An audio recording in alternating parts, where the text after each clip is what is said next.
À mon fils aîné Elsan, je confie le trône d'Aramon, terre fertile et clémente. Qu'il mette sa sagesse et les puissances élémentaires de la terre dans l'édification de son royaume, qu'il en fasse la fierté de notre civilisation. Ma seconde par la naissance, Tirsha, recevra Zon, ancien sanctuaire des Kandra, pétri des forces élémentaires du vent.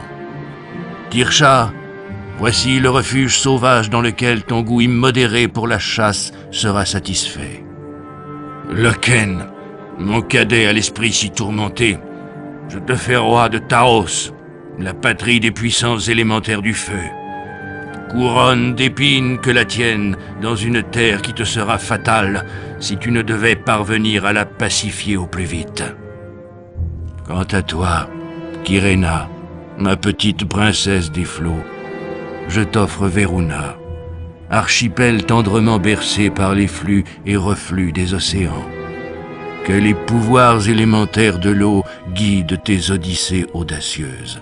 Garacaius, mage empereur de Darien. Si la suspicion et les rumeurs nourrirent longtemps les conversations, nul n'oublia ses recommandations et sa funeste mise en garde.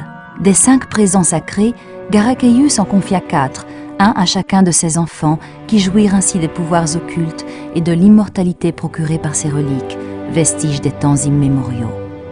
S'il insista sur les bénéfices que tout Darien pouvait en escompter, il prévint des risques terribles induits par leur utilisation mal intentionnée. Le coupable devrait en payer le prix et entraînerait tout Darien dans sa chute. En moins d'1 siècle, chacun sut imposer son autorité sur le royaume qui lui avait été confié. C'est alors que Garacaius, l'unificateur des mondes connus, disparut sans laisser de traces.